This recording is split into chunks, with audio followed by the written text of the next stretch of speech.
My name is Janetta Estes, and I was listening to one of the videos on the Big Bang Theory, and there was something that said that happened at the very beginning of the Big Bang that I thought I would discuss with you. Now, I'm gonna play a little bit of a video I took, but I got some of that video on my cell phone, so I'm gonna play a little bit of it and show you what's at the start and what's at the beginning. I hope you can hear this.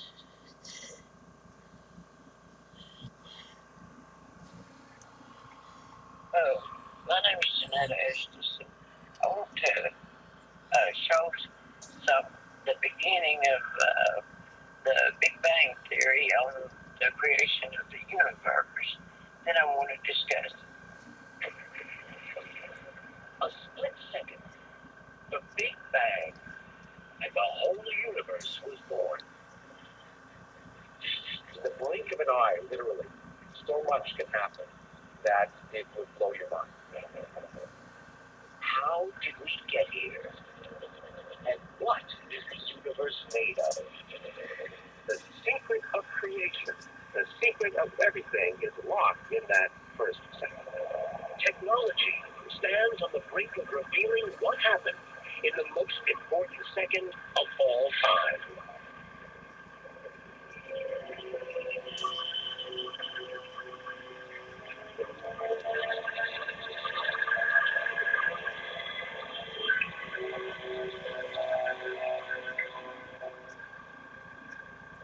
In the beginning, there is nothing. No matter, no energy, not even empty space, because space itself doesn't exist. No time passes, because there's no such thing as time. From nowhere appears a fireball smaller than an atom. Notice it says fireball here. 10 trillion trillionth times hotter than the core of the sun. Everything that will become the universe explodes from a point millions of times smaller than a pinprick.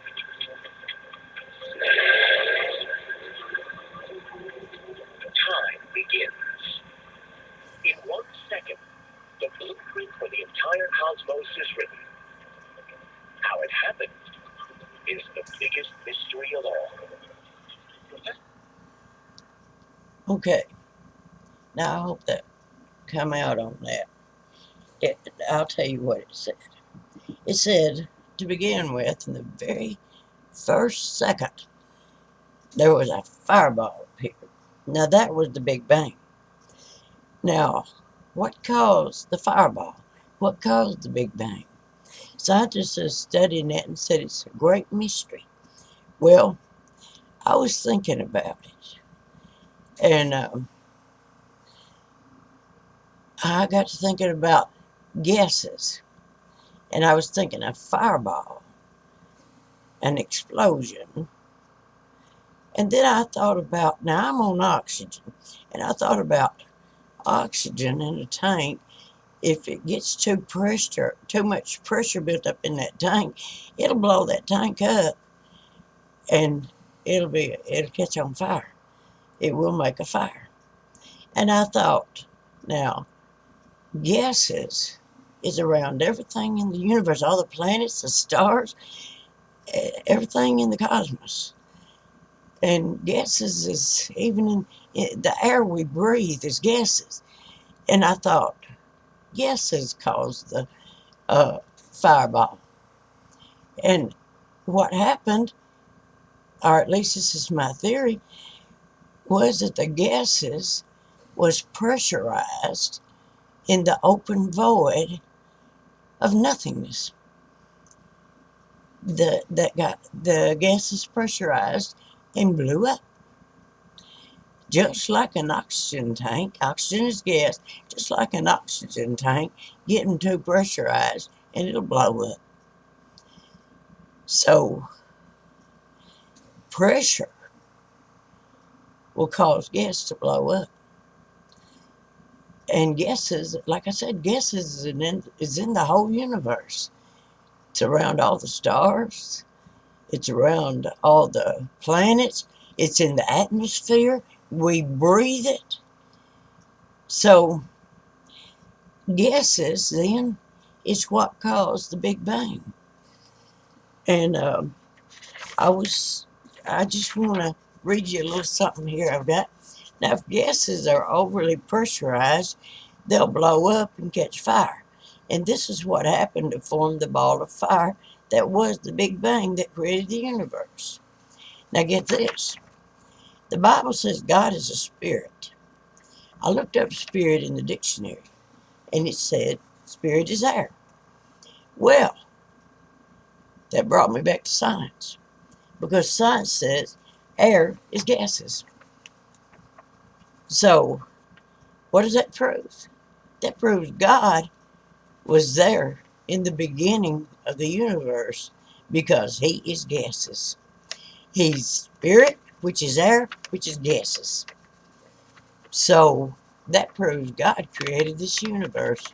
Whether they want to believe it or not, it proves it. And science says air is gases, and pressurized gas is what caused the ball of fire that was the Big Bang. And this is proof that God created the universe. Now they can say, there ain't no need of a God.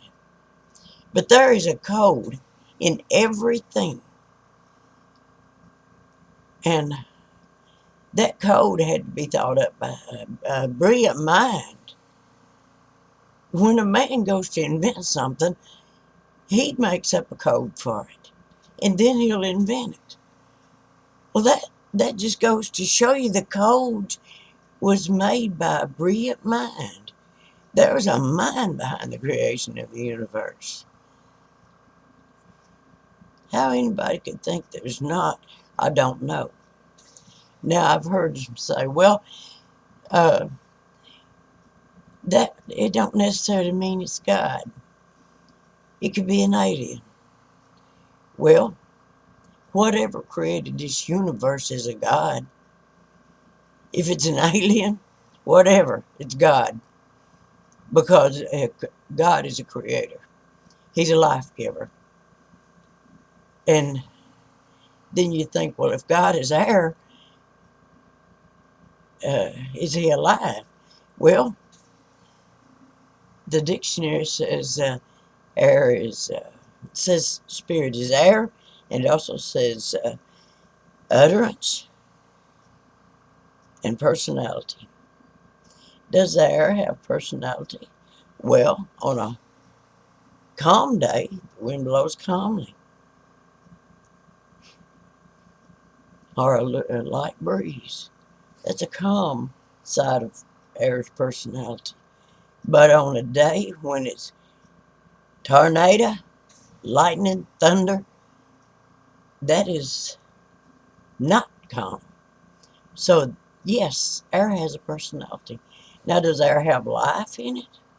Well, we breathe air whenever we take our breath. We're breathing air. And yes, it has life in it because we can't live without it. Does it speak? Well, every time it comes up a bad stone, and it starts thundering, that's the voice of God. Because the reason I say that is because when Jesus was on this earth and he was baptized by John in the river of Jordan, the Bible says God's voice, like thunder, said, "This is my son." So yes, every time you hear thunder, you're hearing God's voice. So this is proof then that God is what caused the Big Bang. And the Big Bang is what caused the universe to form, to expand and form. So God is the creator of the universe. No matter how they want to put it, it all comes back to gases, and God is air, and air is gases. Thank you.